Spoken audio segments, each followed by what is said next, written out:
Mari kita bahas soal-soal di sesi 24. Yuk kita bahas soal nomor 1.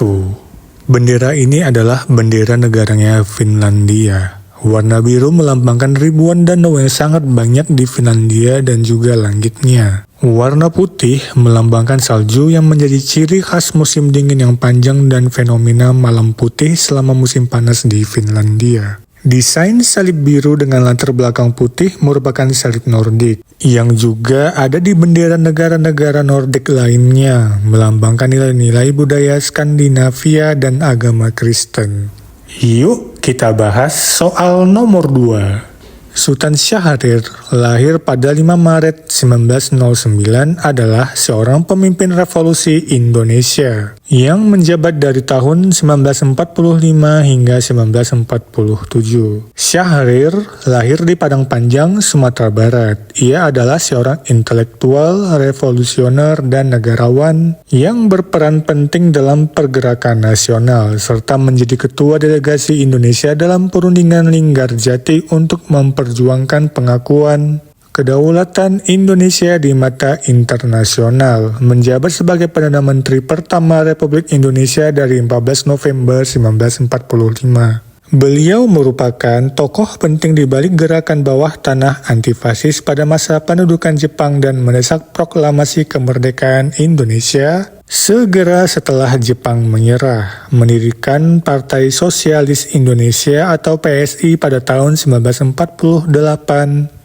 untuk menentang pengaruh Partai Komunis Indonesia atau PKI secara politik, mencetuskan perubahan dari sistem kabinet presidensial menjadi kabinet parlementer di Indonesia. Sultan Syahrir meninggal dunia karena sakit stroke yang dialaminya setelah kondisi kesehatannya menurun selama masa penahanan. Ia meninggal pada 9 April 1966 di Zurich, Swiss setelah sebelumnya mengalami 2 kali serangan stroke.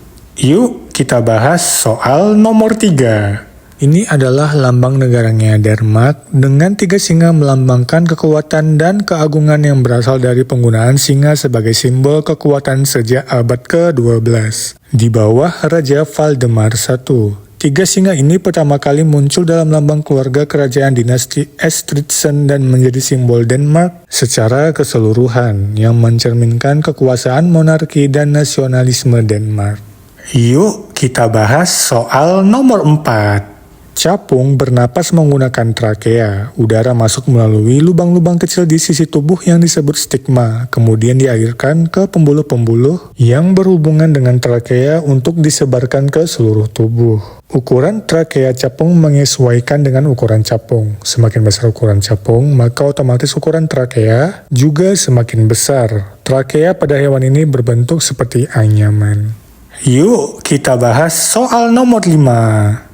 Ibu kota Sulawesi Selatan adalah Makassar. Kota ini sebelumnya dikenal dengan nama Ujung Pandang dan merupakan ibu kota provinsi yang terletak di pesisir barat daya Pulau Sulawesi, menghadap Selat Makassar dan dijuluki sebagai Kota Daeng. Makassar berperan sebagai pusat perdagangan, pemerintahan, industri, serta simpul jasa angkutan di Sulawesi Selatan.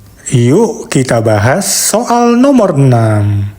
Hari Keluarga Nasional diperingati setiap tanggal 29 Juni. Tanggal ini dipilih karena ada 2 peristiwa penting, yaitu kembalinya para pejuang setelah perang pada 29 Juni 1949 dan dimulainya Gerakan Keluarga Berencana atau KB Nasional pada 29 Juni tahun 1970.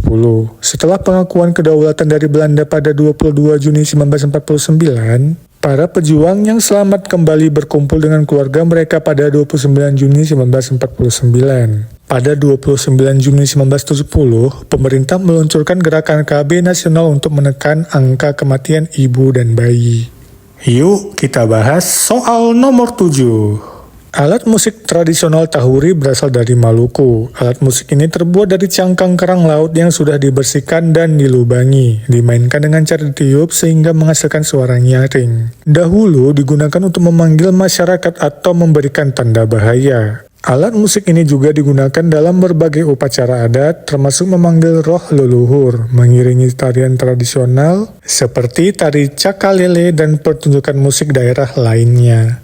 Yuk kita bahas soal nomor 8. Julukan Kota Seribu Masjid merujuk kepada Mataram, Nusa Tenggara Barat, yang juga sejalan dengan julukan provinsi induknya Pulau Seribu Masjid untuk Lombok. Julukan ini diberikan karena jumlah masjid yang sangat banyak di seluruh wilayah kota dan pulau tersebut yang tersebar di setiap sudut desa dan kampung. Julukan ini merujuk pada pulau secara keseluruhan di mana terdapat lebih dari 3.000 masjid besar dan 5.184 masjid kecil yang tersebar di berbagai desa. Julukan ini pertama kali muncul pada tahun 1970 oleh Dirjen Bimas Islam Kementerian Agama saat kunjungan kerja. Yuk kita bahas soal nomor 9. Rumah Mbaruniang berasal dari daerah Wairebo, Nusa Tenggara Timur atau NTT yang merupakan rumah adat suku Manggarai. Rumah adat ini terkenal dengan bentuknya yang unik seperti kerucut dan kini menjadi simbol kekayaan budaya Manggarai. Nama Mbaruniang terdiri dari dua kata yakni Mbaru dan Niang. Kata Mbaru berarti rumah, sedangkan kata Niang berarti tinggi dan bulat. Penamaan ini mewakili bentuk Mbaruniang yakni kerucut yang meruncing ke atas. Bentuk Mbaruniang dimaknai sebagai suatu falsafah kehidupan suku Manggarai. Suku Manggarai memiliki bahwa keseimbangan terwakili melalui bentuk lingkaran, sehingga bentuk rumah dan bentuk kampung buatan suku-suku Manggarai menggunakan pola lingkaran. Yuk kita bahas soal nomor 10. Pencipta lagu nasional Himne Pramuka adalah Hussein Mutahar. Ia adalah seorang komponis musik dan tokoh kepanduan yang menciptakan lagu ini pada tahun 1964 untuk memperkuat identitas gerakan Pramuka. Ia juga memiliki jasa besar dalam menyelamatkan bendera pusaka dan menggagas berdirinya pasukan pengibar bendera pusaka atau Paskibraka. Lagu ini diciptakan untuk menanamkan nilai-nilai persatuan, patriotisme, dan cinta tanah air di kalangan anggota Pramuka. Lirik Himne Pramuka mencerminkan semangat kebersamaan dan pengabdian terhadap bangsa dan negara.